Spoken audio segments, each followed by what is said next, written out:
Hello student, मैं हूं Bharat, Aradhana institute of finance and accounting से। वेलकम करता हूं आपका दिल से। हम अभी हमारी ये एक्सेल की एडवांस एक्सेल की जो ये सीरीज चल रही है, इस सीरीज में आज हम पढ़ने वाले हैं कि जो फॉर्मूला टेब है उसमें कौन कौन से ऑप्शंस आते हैं और इन ऑप्शंस का हम कैसे कैसे एक्सेल में यूज ले सकते हैं। तो आपके सामने अभी मैंने जो सीट ओपन कर रखी है, मैंने जो टैब ओपन कर रखा है वो फॉर्मूला टैब है। और फॉर्मूला टैब में आप देख सकते हैं कि इतने सारे ऑप्शंस जो है वो हमारे सामने हैं जिनका हमारे को अच्छे से यूज आना चाहिए। वैसे देखा जाए कि फॉर्मूला टैब का यूज क्या है, तो देखिए जो एक्सेल है पूरा एक डेटाबेस प्रोग्राम है और यहाँ पर उस डेटा का एनालिसिस करने के लिए उस डेटा के ऊपर तरह तरीके से अगर हमारे को कोई रिपोर्ट देखना है किसी भी चीज के लिए, तो हमारे को उस डेटा के ऊपर फंक्शंस का यूज करना होता है, फॉर्मूलाज का यूज करना होता है। इसी चीज के लिए एक्सेल बना होता है खास तौर से। तो चलिए हम देखते हैं कि किस तरीके से फॉर्मूला टेब है और फॉर्मूला टेब को किस तरीके से यूज में लिया जा सकता है। देखिए, अगर आप फॉर्मूला टेब की बात करेंगे तो इसको मेनली 4 सेक्शन में बांटा गया है। पहला सेक्शन जो है वो है फंक्शन लाइब्रेरी, और दूसरा सेक्शन है वो है इसका डिफाइन नेम्स, जो भी बहुत बहुत इंपॉर्टेंट सेक्शन है, डिफाइन नेम्स। और उसके बाद में आ जाता है आपका फॉर्मूला ऑडिटिंग, और लास्ट एंड फाइनल आ जाता है कैलकुलेशन। ठीक है, तो इन चारों सेक्शन को हम इस वीडियो में कवर करने वाले हैं। आपको समझाने के लिए मैंने यहाँ पर एक सीट और एक छोटा सा डेटा तैयार किया है कुछ बच्चों का। यहाँ पर हमारे पास कुछ स्टूडेंट्स का डेटा है जिनके अलग अलग सब्जेक्ट में एग्जाम में कितने कितने नंबर आए हैं यहाँ पर हमने मेंशन किया है। और अब हम इस फॉर्मूला टेब का वन बाय वन स्टडी करते हैं। तो चलिए देखते हैं। सबसे पहले हम देखते हैं कि फंक्शन लाइब्रेरी क्या है। देखिए, फंक्शन लाइब्रेरी का मतलब यह है कि भैया एक्सेल के अंदर आप कोई भी फॉर्मूला, चाहे किसी भी तरीके का फॉर्मूला हो, फंक्शन अलग अलग तरीके के होते हैं। फाइनेंशियल फंक्शन होते हैं, लॉजिकल फंक्शन होते हैं, टैक्स से रिलेटेड फंक्शन होते हैं, डेट एंड टाइम से रिलेटेड फंक्शन होते हैं, लुकअप एंड रेफरेंस से रिलेटेड फंक्शन होते हैं, मैथ से रिलेटेड फंक्शन होते हैं, और भी बहुत सारे फंक्शंस होते हैं जिनको हम फॉर्मूला कहते हैं। करीबन एक्सेल के अंदर आप ये मान के चलिए कि 300 प्लस फॉर्मूलाज जो है एक्सेल के अंदर अवेलेबल हैं और भी इसमें आते रहते हैं। तो इसका जो यूज है, अगर मैं ये पूरे फंक्शन आपको पढ़ाऊंगा तो ये 300-400 फंक्शन है। ठीक है, तो वीडियो बहुत लंबा हो जाएगा। इस वीडियो के अंदर हम इन फंक्शंस का यूज कैसे करते हैं ये हम इसमें समझने वाले हैं। ठीक है, और फिर एक वीडियो में बनाऊंगा जिसमें इंपॉर्टेंट 25 से 50 जो फॉर्मूले हैं वो मैं आपको बताने वाला हूं। इस वीडियो में हम फंक्शन को अप्लाई कैसे करेंगे, इजी वे में कैसे कैसे हम फंक्शन को अप्लाई कर सकते हैं, ये चीज हम देखने वाले हैं। तो चलिए हम देखते हैं। सबसे पहला फंक्शन देखिए आप, जैसे कि हमारे को जो ये स्टूडेंट है मनीष है, इस मनीष के हमारे को हिंदी, इंग्लिश, मैथ, साइंस और सोशल साइंस, हमारे को अगर इस स्टूडेंट के इन 5 सब्जेक्टों का नंबरों का अगर हमें सम करना है तो हम इसका सम कैसे कर सकते हैं, आइए देखिए। सबसे पहले हम सारे सब्जेक्ट की जो रेंज है इसको सेलेक्ट कर लेंगे, और सेलेक्ट करने के बाद हम यहाँ पे सबसे पहले जो हमारे को यहाँ ऑटो सम फंक्शन दिया हुआ है, तो इस पे जब हम क्लिक करेंगे तो देखिए यहाँ ऑटो सम है, ऑटो एवरेज है, ऑटो काउंट नंबर है, ऑटो मैक्स है, ऑटो मिनिमम है। इन सारे फंक्शंस को वन बाय वन देखने वाले हैं। तो सम का फंक्शन जो है वो ऐड करने के लिए होगा। जैसे हम इस पे क्लिक करेंगे आप देख सकते हैं कि इन 5 सेल्स को मैंने इस रेंज को सिलेक्ट किया, और सिलेक्ट करने के बाद जैसे ही मैंने यहाँ ऑटो सम में जाकर के और जो सम फंक्शन दिया हुआ है इस पे क्लिक किया, आप देखिए इस सम के अंदर हमारा जो है इनका सम आ जाता है। तो इन 5 सेल्स का जो सम है वो कितना है, 311 है। अब अगर इसी तरीके से अगर मुझे नीचे वाली जो सेल्स है इनका सम करना है, सपोज करिए सुरेश के सारे सब्जेक्ट्स का सम करना है, सम का मतलब ऐड होता है, और कमलेश के सारी सेल्स का मुझे ऐड करना है। तो इसके लिए मुझे क्या बार बार ये फंक्शन लगाना पड़ेगा, जैसे मैंने ऊपर फंक्शन लगाया वैसे ही क्या नीचे लगाना पड़ेगा? नहीं, हमें क्या करना है, हमने इस ऊपर वाली रेंज के ऊपर सम का फंक्शन लगा दिया है। तो अब हम सिंपली क्या करेंगे, ये जो हमारा सम आया है 311, इसी सेल को हम नीचे की तरफ क्या करेंगे, ये जो कॉर्नर से हैं नीचे ड्रैग करेंगे। तो आप देख सकते हैं यहाँ पर हमारे को ऑटोमेटिक सारी जो रेंज है उनका सम आ गया है। जैसे मनीष का जो टोटल नंबर है 311 है, सुरेश का 313 है, कमलेश का 379 हुआ, शीला का 366 हुआ। इस तरीके से हमने सम फंक्शन का इस्तेमाल करेंगे। अब बात आती है सर अगर मुझे एवरेज निकालना हो तो क्या करें? तो दूसरी चीज है एवरेज। देखो तरीका वही है, यहां से हम यहां तक पांचों सब्जेक्टों का मुझे एवरेज निकालना है, तो ये पांचों सब्जेक्ट मैंने क्या कर लिए, सेलेक्ट कर लिए मनीष के, और मैं सिंपली यहाँ ऑटो सम में जाऊंगा और सीधा क्लिक करूंगा एवरेज के ऊपर। तो आप देख सकते हैं ऑटोमेटिक जो है 62.2 जो है ये क्या आ गया है, एवरेज आ गया है। और अगर हमें बाकी स्टूडेंट का भी एवरेज निकालना है तो मैं इसी सेल को नीचे की तरफ ड्रैग करूंगा, तो आप देख सकते हैं ऑटोमेटिक एवरेज आ गया है। इसी तरीके से अगर मुझे काउंट करना है, नंबर काउंट करना है, काउंट नंबर का मतलब होता है कि यहाँ से लेके यहाँ तक हिंदी, इंग्लिश, मैथ, साइंस और सोशल साइंस, इसमें टोटल जो है कितना नंबर है, ठीक है। तो अगर हम वैसे तो काउंट कर ही सकते हैं, देखो 1 2 3 4 और 5 सब्जेक्ट है, लेकिन अगर हमें इसको फॉर्मूला के थ्रू लेना है तो हम यहाँ पे क्या करेंगे, इसको सेलेक्ट करेंगे और सेलेक्ट करने के बाद हम यहाँ पे आ जाएंगे काउंट नंबर पे। आप देख सकते हैं यहाँ ऑटोमेटिक जो है नंबर काउंट करके इसने 5 हमारे सामने रिफ्लेक्ट कर दिया है, ठीक है। देखो बहुत सिंपल है, मैं अभी दूसरे तरीके से भी समझाऊंगा, अभी मैं सिर्फ आपको ऑटो तरीके से समझा रहा हूँ, ठीक है। मैनुअल तरीके से फॉर्मूला कैसे लगता है ये भी मैं समझाने वाला हूँ। तो अगर मैंने ये ड्रेप किया तो देखो सभी के 5-5 सब्जेक्ट है। अगर मुझे देखना है कि मनीष के सबसे ज्यादा नंबर जो है वो कितने नंबर आए, वो जो सबसे ज्यादा है, मैक्सिमम नंबर कितने आए मनीष के, तो हम क्या करेंगे, सभी को सेलेक्ट करेंगे, मनीष के सारे नंबरों को सेलेक्ट कर लेंगे और यहाँ पर फिर हम फॉर्मूला में जाएंगे, ऑटो सम में जाएंगे और यहाँ मैक्स पे क्लिक करेंगे। तो आप देख सकते हैं मनीष के मैक्सिमम नंबर जो है वो 90 है, ठीक है। इस तरीके से आप सिंपली फॉर्मूलों को यूज ले सकते हैं भाई। अब इसको हम नीचे की तरफ ड्रैग कर लेंगे तो देखिए सबके मैक्सिमम नंबर आ जाएंगे। इसी तरीके से अगर मुझे मिनिमम नंबर निकालना है तो भी देखो सिंपल है, यहाँ से रेंज सेलेक्ट की, 500 सब्जेक्ट होगी। अच्छा एक गलती मत करना, ठीक है। अगर आपको मिनिमम नंबर देखना है तो कौन सी रेंज में से देखना है, हिंदी, इंग्लिश, मैथ, साइंस में से देखना है, सोशल साइंस में से देखना है। कहीं गलती से सम वाली को सेलेक्ट मत कर लेना, ठीक है। इसी 5 को ही हमें जिस डेटा में से मैक्सिमम और मिनिमम देखना है उसी डेटा को हमें सेलेक्ट करना है और फिर सीधा हम फॉर्मूला पे जाएंगे और फॉर्मूला में जाकर के हम ऑटो में जाएंगे और मिनिमम पे क्लिक करेंगे। तो मिनिमम जो इसका मार्क्स आया वो कितना आया, 30 नंबर इसका मिनिमम है। अब इसी तरीके से हमने देखो एक काम तो करना सीख लिया, ठीक है। कोई दिक्कत है किसी स्टूडेंट को? अब हम अभी तक हमने क्या सीखा है, अभी तक हमने सीखा है रेंज को सेलेक्ट करना और उस रेंज का सम करना, उस रेंज का एवरेज करना, उस रेंज का काउंट नंबर करना, उसमें से मैक्सिमम देखना, उसमें से मिनिमम देखना। ये तो एक बेसिक फॉर्मूले हैं, ठीक है। और ये बेसिक फॉर्मूले आपको यहाँ होम में भी दिख जाते हैं। अगर आप होम टैब जब स्टार्ट करोगे तो होम टैब में भी यहाँ देखो ऑटो सम का फंक्शन आपको दिया हुआ है। तो ये था आपका फॉर्मूला टैब का पहला ऑप्शन, वो है ऑटो सम। अब बात आ जाती है कि सर ये रिसेंटली यूज क्या होता है। अरे भाई अभी हमने जो रिसेंटली यूज में वो फॉर्मूले आ जाते हैं जो आपने अभी इंस्टेंट काम में लिए, जैसे अभी अपन ने सम फंक्शन यूज में लिया है, काउंट फंक्शन यूज में लिया है, एवरेज काम में लिया है। तो जो फंक्शन हमने यूज में लिए हैं अभी जस्ट, वो सारे फंक्शन आपको रिसेंटली यूज में शो हो जाते हैं। उसके बाद में आ जाते हैं कि फाइनेंशियल क्या होता है। इसमें भैया फाइनेंस से रिलेटेड सारे फॉर्मूले होते हैं, ठीक है। लॉजिकल में लॉजिकल से रिलेटेड, जैसे इफ है, फॉल्स है, एंड है ना, आईएफएस है, नोट है, और है, स्विच है, ट्रू है, ये सारे लॉजिकल फंक्शंस होते हैं जिनका भी यूज करते हैं हम कंडीशनल फॉर्मेटिंग के अंदर। इनका मैं एक सेपरेट वीडियो बनाऊंगा, ठीक है। ये टेक्स्ट फॉर्मूले हैं सारे के सारे, ये डेट एंड टाइम के फॉर्मूले हैं सारे। ये अगर आपको मान लीजिए डेटा में से कुछ चीजें सर्च करनी है तो उसके लिए लुकअप एंड रेफरेंस फॉर्मूले हैं, ये मैथ से रिलेटेड फॉर्मूले हैं। तो इनमें से मैं मेन 25-30 फॉर्मूला का एक वीडियो आपको जरूर दूंगा, उसका नाम होगा मास्टर इन एक्सेल फॉर्मूलाज, ठीक है। तो वो आप वीडियो जरूर देखें। अगला मेरा एक बार ये एक्सेल के सारे वीडियो में सीरीज के कवर कर दूं, देन लास्ट एंड फाइनली मैं एक वीडियो आपको जरूर दूंगा जिसमें मैं 25 से 40 फॉर्मूले एक्सेल के जो जनरली हमारे क्या आते हैं, काम आते हैं, वो मैं आपको देने वाला हूँ।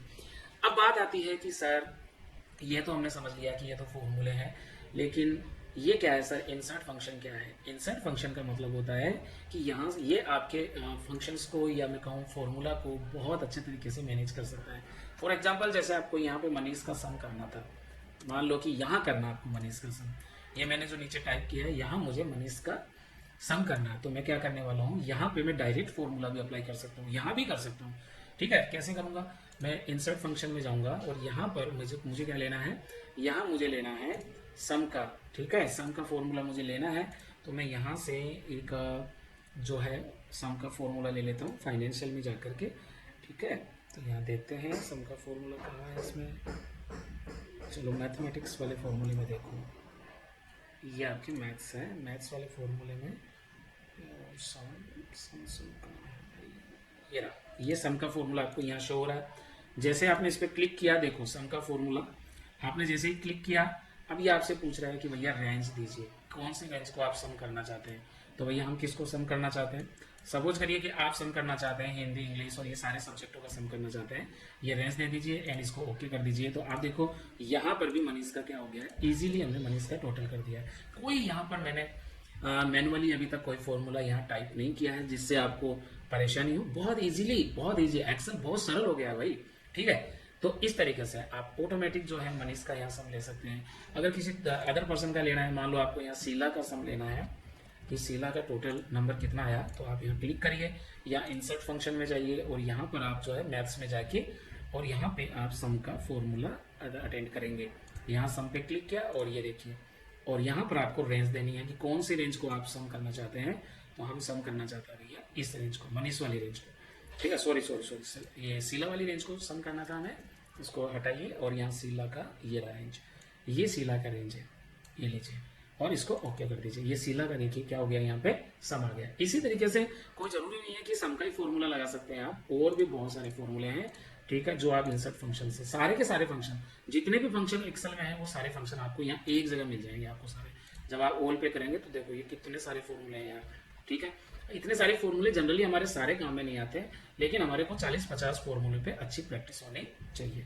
आज हम एडवांस फॉर्मूला नहीं पढ़ा रहा हूँ, मैं आपको सिर्फ फॉर्मूला टेप का इस्तेमाल करना सिखा रहा हूँ कि कहाँ पर इसमें क्या क्या चीजें होती है और इनको कैसे यूटिलाइज किया जा सकता है, ठीक है। चलिए अब हम अगले चलते हैं, डिफाइन नेम्स क्या होता है। ये डिफाइन नेम्स बहुत गजब की चीज होती है भैया, ठीक है भैया। अब जैसे मान लो कि मेरे को ये मनीष का, मान लो कि मुझे टोटल निकालना है कि मनीष के टोटल कितने नंबर आए। अब मुझे बार बार टोटल निकालना है, तो आप देख रहे हो कि जब मुझे सम करना था तब भी मेरे को ये रेंज सेलेक्ट करनी पड़ी, फिर मेरे को एवरेज करना था तब भी मुझे ये रेंज सेलेक्ट करनी पड़ी, मुझे नंबर काउंट करने हैं तो भी मुझे ये रेंज, यानी कि किसी भी फॉर्मूले में एक रेंज का अपना एक रोल होता है। तो यदि कोई रेंज है जो बार बार क्या आ रही है, फॉर्मूले में काम आ रही है, तो आप क्या कर सकते हैं, उस रेंज को सेलेक्ट कर लीजिए। जैसे मैंने ये रेंज सेलेक्ट कर ली और इस रेंज को आप क्या करेंगे, डिफाइन नेम में जाकर के आप उसको एक नाम दे दीजिए। जैसे आपने इसका नाम दे दिया कि भाई ये रेंज जो है वो किसकी है। वैसे बाय डिफॉल्ट तो ये चोमू ले लेगा, लेकिन देखो चोमू, यहाँ भी चोमू है, यहाँ भी चोमू है, 3-4 जगह चोमू है, इसलिए अपन क्या करेंगे, नाम से इसको ले लेंगे कि भाई ये रेंज जो है वो किसकी है, मनीष की है। आपने इसका नाम कर दिया और ओके कर दिया। इसी तरीके से जो है आप इसको भी सेलेक्ट कर सकते हैं। तो इसको सेलेक्ट करेंगे तो कैसे करेंगे, डिफाइन नेम, और इसके अंदर भी जाकर के आपने जो है सुरेश का रेंज है, सुरेश कर लिया। ऐसे आप ये रेंज क्या कर सकते हो, सेलेक्ट कर सकते हो। लेकिन अब आपके दिमाग में क्वेश्चन आ रहा होगा कि सर ये तो मान लो ये सिंगल रेंज है, तो 2 रेंज है तो हमने कर ली। अगर ये रेंज बहुत सारी रेंज हो, ठीक है, जैसे ये देखो यहाँ से लेके यहाँ तक तो बहुत सारी रेंज है, अगर इन सब रेंज को मेरे को सेलेक्ट करना हो तब क्या करें सर। तो भैया उसके लिए हम क्या कर सकते हैं, अच्छा पहले तो ये समझो कि ये रेंज हमने सेलेक्ट कर ली। अब रेंज सेलेक्ट करने के बाद में हम नेम मैनेजर में आएंगे। आप देखो नेम मैनेजर में आके जब देखोगे तो आपको पता चलेगा कि आपने कितनी रेंज इसमें सेलेक्ट कर रखी है। देखो अभी मनीष का रेंज आपने सेलेक्ट किया है, सुरेश का सेलेक्ट किया है, वो सारा आपको यहाँ क्या हो रहा है, शो हो रहा है। अब इसको आप चाहे तो एडिट कर सकते हैं, चाहे तो डिलीट कर सकते हैं। जैसे मैंने यहाँ से इसको क्या कर दिया, डिलीट कर दिया। ये मैंने सुरेश की रेंज है, यहाँ से क्या कर दी, डिलीट कर दी। टेबल की रेंज है वो भी मैंने क्या कर दिया, यहाँ से डिलीट कर दिया।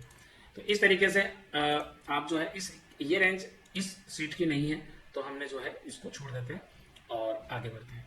अब आप ध्यान से देखिए कि भाई इसके अंदर आप देखो कि आपने रेंज सेलेक्ट करी, जैसे यहाँ से रेंज सेलेक्ट करी और यहाँ से हमने डिफाइन नेम कर दिया और यहाँ हमने नाम दे दिया कि इसका नाम है मनीष। ये मनीष नाम हमने दे दिया एंड ओके कर दिया, ठीक है, बहुत आसान है। और यही रेंज जो है आप देखो कि नेम मैनेजर में ये मनीष के नाम से आपको शो होती है। अब इसका यूज कैसे करें, इसका यूज कैसे करना है हमारे को, ठीक है। तो जैसे मुझे अब मान लो कि मुझे मनीष का सम करना है, यहाँ पे MINESS मनीष, देखो फॉर्मूला कोई सा भी लगाओ एक बार, चूंकि आपकी अभी शुरुआत है इसलिए मैं चाहता हूं कि आप इजी फॉर्मूलाज के ऊपर एक बार प्रैक्टिस करें कि कैसे रेंज को जो है हम यूज में लेते हैं। तो जैसे हमने इक्वल लगाया और इक्वल लगा करके अगर मान लो मुझे सम का फॉर्मूला लगाना है, देखिए मैनुअल फॉर्मूला कैसा लगता है वो भी मैं आपको यहाँ बता रहा हूँ। मैनुअल फॉर्मूला कहीं भी लगा सकते हो आप, सीट में कहीं भी लगा सकते हो। जैसे मुझे सम करना है तो हमेशा याद रखना मैनुअल फॉर्मूला लगाने के लिए सबसे पहले हमें इक्वल प्रेस करना है। उसके बाद कौन सा फॉर्मूला लगाना है, हमारे को सम का फॉर्मूला लगाना है। देन हमारे को ब्रैकेट क्लोज करना है, ओपन करना है। अब यहाँ हमारे को वो रेंज हमारे को यहाँ देनी है, क्या देनी है हमारे को, यहाँ पे रेंज देनी है। तो अब यहाँ पर हम जो है रेंज देने वाले हैं। अब रेंज देखो 2 तरीके से रेंज दी जा सकती है कि यहाँ से लेके यहाँ तक सेलेक्ट करना, लेकिन बार बार सेलेक्ट करेंगे इससे अच्छा है। हमने अभी एक रेंज सेलेक्ट करी थी मनीष के नाम से, अभी देखो मनीष का रेंज यहाँ पे क्या हो रहा है, शो हो रहा है। इस पर डबल क्लिक करिए और डबल क्लिक करके आप ब्रैकेट क्या कर दीजिए, बंद कर दीजिए। अब आपको फायदा क्या होगा कि आपको बार बार वो रेंज सेलेक्ट नहीं करनी पड़ेगी, ठीक है। एंटर किया, यहाँ देखो ये सभी टोटल हो गया। इस तरीके से हम रेंज का क्या कर सकते हैं, फॉर्मूले में डायरेक्ट इस्तेमाल कर सकते हैं। सॉरी। अब आप देखिए यूज इन फॉर्मूला, देखो यहाँ भी एक आपको दे रखा है कि किस चीज को आप फॉर्मूले में यूज करना चाहते हो, कौन सी रेंज को करना चाहते हो। यहाँ से आप डायरेक्टली भी यूज कर सकते हो। जैसे मान लीजिए मैंने यहाँ पे क्लिक किया, मुझे मनीष वाली रेंज को फॉर्मूले में यूज लेना है। ये देखो यहाँ इक्वल मनीष आ गया, ऑटोमेटिक आ गया। अब आपको क्या करना है, यहाँ इक्वल के आगे लगाना है सम, और यहाँ पे आपको ब्रैकेट ओपन करना है और इसको आगे ले जाके ब्रैकेट क्या करना है, क्लोज करना है, एंटर करना है। देखो इस तरीके से हम डायरेक्टली यूज इन फॉर्मूला से किसी भी रेंज को क्या कर सकते हैं, सिलेक्ट कर सकते हैं। क्लियर है ये चीज। अब है क्रिएट फ्रॉम सिलेक्शन। ये क्या होता है, जैसा कि मैंने अभी बताया कि अगर आपको ओके चलिए अब हम चलते हैं क्रिएट फ्रॉम सिलेक्शन में। क्रिएट फ्रॉम सिलेक्शन क्या होता है, देखिए अगर हम वन बाय वन एक एक रेंज क्या करेंगे, सेलेक्ट करेंगे, तो इसमें हमारे को टाइम क्या लगेगा, ज्यादा लगेगा। तो हम क्या करते हैं, हम यहाँ पर क्या करते हैं, जैसे ये मनीष का रेंज है, ठीक है, ये सुरेश का रेंज है, तो हम क्या कर लेंगे, इसको इस डेटा को क्या कर लेंगे, सेलेक्ट कर लेंगे। कर लिया सेलेक्ट, और सेलेक्ट करने के बाद में हम यहाँ क्रिएट फ्रॉम सिलेक्शन पे जाएंगे और लेफ्ट कॉलम के आधार पे हम इसको क्या करेंगे, सेलेक्ट करेंगे एंड ओके कर देंगे। अब आप जाके देख रहे हैं यहाँ पर आप देखो अनिशा का अलग रेंज आ गया, भरत का आ गया, चंचल, कमलेश, महिमा, सभी का अलग रेंज आ गया है। ठीक है। अब हमारे को जब भी किसी के ऊपर फॉर्मूला लगाना है, जैसे मान लो कि मुझे शीला का जो रेंज है उस पर फॉर्मूला अप्लाई करना है, तो हम इक्वल लगाएंगे, सम लगाएंगे, और यहाँ पर हम क्या करेंगे, जैसे ही हम यहाँ पे एस लिखेंगे ना, तो आप देखो ये शीला का रेंज दिख रहा है, सरोज का रेंज दिख रहा है, तो हम शीला वाले पे क्या करेंगे, डबल क्लिक करेंगे, और आप देखो ये रेंज ऑटोमेटिक क्या हो गया है, सेलेक्ट हो गया है। कोष्टक बंद करेंगे और हम एंटर कर देंगे। तो इस तरीके से हम जो है रेंज को मल्टीपल रूप से क्या कर सकते हैं, इस्तेमाल कर सकते हैं। ठीक है। तो ये था हमारा फॉर्मूले में रेंज, मैंने आपको पढ़ा दिया। ठीक है। अब हम चलते हैं फॉर्मूला इन ऑडिटिंग क्या होता है। अरे भैया इसका बड़ा रोल है, इसी से आपको मालूम चलता है कि कहाँ पर कौन से फॉर्मूले में कौन से सेल यूज में आ रही है। अगर मुझे ये देखना है कि ये जो फॉर्मूला लगाया मैंने इस जगह पे ये किसका सम है, ये मुझे क्या पता चल रहा है इसे कि किस चीज का सम है।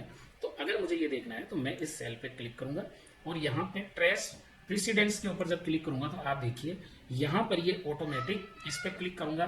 पहले इस सेल पे क्लिक करो जिसमें फॉर्मूला लगाया हुआ है, एंड देन उसके बाद में ट्रेस प्रेसिडेंस पे क्लिक करिए, तो ये आपको बताएगा कि भैया ये जो सम है ये किस चीज का सम है। ये इन सारी की सारी जो ये रेंज है, इस रेंज का क्या है, ये सम है 366।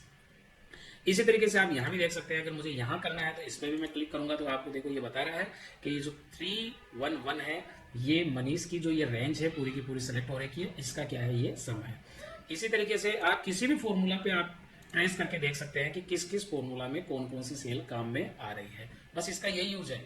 अगर आपको देखना है, जैसे मेरे को इस फॉर्मूले में देखना है, ये जो 30 है ना, इसके अंदर कौन सी रेंज है वो इसमें काम आ रही है या कौन सी सेल काम आ रही है। तो जैसे क्लिक करूंगा देखो ये आपको बता रहा है कि ये इस रेंज का पूरी का क्या है, ये मिनिमम है। अब ये जो तीर के निशान लग गए, अगर इन एरोज को हटाना है तो देखो नीचे एक ऑप्शन दिया हुआ है रिमूव एरो, इस पर क्लिक करोगे क्योंकि आपका काम हो गया। आपको देखना था कि कौन सी सेल इसमें यूज आ रही है, आपने देख लिया। आप एरो को हटा दो, क्या यूज किया है उनके। अब आ गया ट्रेस डिपेंडेंस। ट्रेस डिपेंडेंस क्या है, ये एक अलग चीज है। अगर मुझे ये देखना है कि ये वाली सेल किस किस फॉर्मूले में जा रही है, तो मैं ट्रेस डिपेंडेंस पे क्लिक करूंगा तो मुझे पता चल जाएगा कि ये सेल यहाँ भी सम में भी काम आ रही है, ये एवरेज में भी काम आ रही है, ये काउंट में भी आ रही है, मैक्सिमम भी आ रही है और मिनिमम में भी आ रही है। और ये सेल यहाँ भी ये जो फॉर्मूले लगे हुए हैं ना, इन सब में भी इस सेल की वैल्यू को क्या लिया गया है, यूज में लिया गया है। तो इस तरीके से देख सकते हो, है ना, फॉर्मूले में कौन सी सेल यूज में आ रही है वो आपको प्रेसिडेंट से पता चलेगा, कौन सी सेल कौन से फॉर्मूले में जा रही है, ठीक है, वो आपको डिपेंडेंट से पता चलेगा। और रिमूव एरो से रिमूव हट जाएगा। शो फॉर्मूला क्या होता है कि भैया इस एक्सेल की जो आपकी ये सीट है इस पे कितने फॉर्मूले लगे हुए हैं, कहाँ कहाँ लगे हुए हैं। अगर ये देखना है तो आप शो फॉर्मूला पे क्लिक करिए। आप देखो इस पूरी सीट में जहां जहां फॉर्मूले लगे हैं, कौन कौन सी जगह पर कौन कौन सा फॉर्मूला एक्टिव है, वो सारा शो हो जाएगा। इसी पे क्लिक कर दोगे तो हट भी जाएगा। ठीक है, दोनों काम हो गए। इसी तरीके से ये एक एरर का है। एरर और इवेलुएट फॉर्मूला क्या है, अगर आप कोई चीज करते हैं और उसमें क्या आ जाता है, कोई एरर आ जाता है, तो वो एरर आप यहाँ से क्या कर सकते हैं, चेक कर सकते हैं कि एरर किस तरीके का है। अब आ जाते हैं वॉच विंडो। वॉच विंडो क्या चीज होती है, देखो होता क्या है ना कि कई बार क्या होता है, हम चीजें एक्सेल में जब करते हैं तो जैसे फॉर एग्जांपल के लिए, जैसे कि मैंने यहाँ पर एक ये सीट ले लेता हूँ और इसको मैं नीचे और पेस्ट कर देता हूँ और नीचे में इसको और पेस्ट कर देता हूँ, एक बार इसको और पेस्ट कर देता हूँ। अब आप बताओ कि मेरे पास ये कितना डेटा आ गया। अब सोचिए कि मेरे को अगर यहाँ पर ये वाली जो डेटा है, इस डेटा को मुझे देखना है। कई बार होता है ना कि हम जो सम करते हैं वो नीचे नीचे वाली रो पे रहता है, और ऊपर जाते हैं तो नीचे वाला नहीं दिखता, नीचे जाते हैं तो ऊपर वाला नहीं दिखता। और कई बार हमारे को इसको क्या करने होता है, मैच करने की क्या होती है, जरूरत होती है।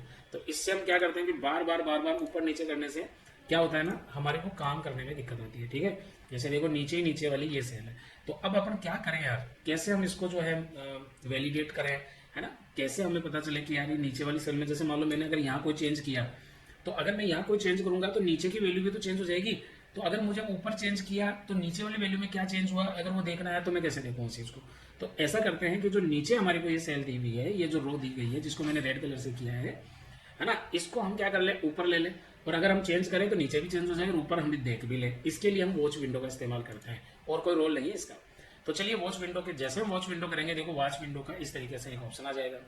अब आप एड वॉच पे क्लिक करिए, और यहाँ एड वॉच में जाकर के आप कौन सी वैल्यू को मॉनिटर करना चाहते हैं, ठीक है, किस वैल्यू को आप मॉनिटर करना चाहते हैं, वो आपको यहाँ पे क्या करना है, ऐड करना है। कैसे करोगे, जैसा आपको यहाँ से लेके यहाँ तक ये पूरा ही वॉच करना है आपको, तो पूरे ही को ही आप क्या कर दो, यहाँ पे पूरी जो चीज़ है इसको पूरी को क्या कर दीजिए, इसको सेलेक्ट कर लीजिए। अब आप देख रहे हो यहाँ पर एक्सेल की जो ये सीट है, कौन कौन सी सेल में क्या चेंज आएगा, वो सारा आपको यहाँ पे क्या हो जाएगा, एड वॉच में क्या हो जाएगा, शो हो जाएगा। अगर पर्टिकुलर अगर आपको पर्टिकुलर एक ही चीज में अगर आपको करना है ना, तो उसको भी आप कर सकते हो। तो इस तरीके से कोई भी चेंज होगा वो आप वॉच विंडो में क्या कर सकते हो, देख सकते हो। कोई भी वैल्यू चेंज होगी, है ना, किसी भी सेल की, वो वैल्यू आपको यहाँ पर क्या हो जाएगी, शो हो जाएगी। ठीक है, तो ये आपको देखने में, और हटाना है तो इसको आप यहीं से क्या कर सकते हो, हटा सकते हो, है ना। इस तरीके से आप जो है वॉच विंडो का इस्तेमाल करते हो। अब आ गया तुम्हारा कैलकुलेशन ऑप्शन आ गया यहाँ पे। देखो अब कैलकुलेशन ऑप्शन क्या है, अभी आप देख ही रहे थे, थोड़ी देर पहले हमने किया था कि हमने एक का एवरेज निकाला, एक का सम किया, और उसको जब ब्रेक किया तो वो सबका क्या हो गया, सम हो गया। ठीक है, तो ये जो चीज है ये इसलिए होती है क्योंकि यहाँ ऑटोमेटिक होता है। चलिए अब हम चलते हैं कि कैलकुलेशन ऑप्शंस क्या है। अब कैलकुलेशन ऑप्शंस देखिए, दो तरीके के कैलकुलेशन ऑप्शंस हैं, और पहला है ऑटोमेटिक है, दूसरा मैनुअल है। ऑटोमेटिक क्या होता है, ऑटोमेटिक देखो आपने अभी क्या किया, जैसे कि मैं अभी एक बार इनको हटा रहा हूँ यहाँ से, तो एक बार इनको हटा देता हूँ ताकि आपको ये समझ आ जाए पूरी चीज़। ठीक है, ये पूरा डेटा मैं हटा देता हूँ यहाँ से, ये पूरा ही हटा देता हूँ चलो इसमें से। ठीक है, इसको हम क्या करेंगे, यहाँ क्लियर में आएंगे और यहाँ क्लियर कंटेंट कर देंगे। अब ये देखो क्लियर कंटेंट जो है यहाँ से क्लियर हो गया है पूरा का पूरा। ये इसलिए क्लियर किया है ताकि आपको ये अच्छे से क्या आ जाए, समझ में आ जाए, है ना। क्लियर फॉर्मेट भी हटा देते हैं। अब आप ध्यान से देखो, अब मेरे को यहाँ सम करना है, ध्यान से देखो, मेरे को यहाँ क्या करना है, सम करना है। तो ये तो समझ आ ही गया कि अभी फॉर्मूला लगाया था हमने सम का, फॉर्मूला में जाएंगे और यहाँ से ऑटो सम में जाएंगे और सीधा यहाँ सम का फॉर्मूला लग गया। अब देखो यहीं से फर्क है, अगर मैंने यहाँ से ऑटोमेटिक कर रखा है ना, तो अगर मैं इसको ड्रैग करूंगा तो आप देखो कि बाकी के स्टूडेंट का डेटा ऑटोमेटिक सम हो जाएगा, हो गया। लेकिन अगर मैं इसको कंट्रोल जेड कर देता हूँ, अगर मैं इसको मैनुअल रखता हूँ, अब मैंने इसको मैनुअल कर दिया, अब मैनुअल में क्या होगा, अगर मैं इसको ड्रैग करूंगा तो आप देख रहे हो कि ये ऑटोमेटिक सम नहीं हो रहा है। सभी में क्या आ गया, 311 311 311 सभी में आ गया ना। तो इसलिए अब अगर मुझे इसको सम करना है तो मैं यहाँ से वापस इसको जब ऑटोमेटिक करूंगा तो आप देखो यहाँ पर इसका क्या हो गया है, सम हो गया। तो कुल मिला के अगर आपको डेटा फॉर्मूलाज में, डेटाज में अगर ऑटोमेटिक कैलकुलेशन करना है तो आप इसको क्या करेंगे, ऑटोमेटिक रखेंगे, नहीं तो मैनुअल रखेंगे। बस यही बात है। कैलकुलेट नाउ क्या है, कैलकुलेट नाउ ये तभी यूज में लेना है जब आप मैनुअल फॉर्मेट पे काम करते हो। जब आप मैनुअल में काम करते हो तो जैसे देखो अभी मैं इस पर क्लिक किया और मैं एक बार इसको हटा देता हूँ डेटा को, क्लियर कंटेंट्स में जाके। अब देखो मैंने यहाँ पे इसका कर दिया सम, ठीक है। तो चलिए मैं इसका सम कर देता हूँ। फॉर्मूला में गए और हमने यहाँ से क्या करा, सम करा, 311 आ गया। अब मैंने क्या किया, इसको पकड़ के ड्रैग किया तो देखो सभी में 311 आ गया। क्यों आ गया, क्योंकि मेरे यहाँ पे जो कैलकुलेशन टाइप है वो क्या ले रखा है, मैनुअल ले रखा है।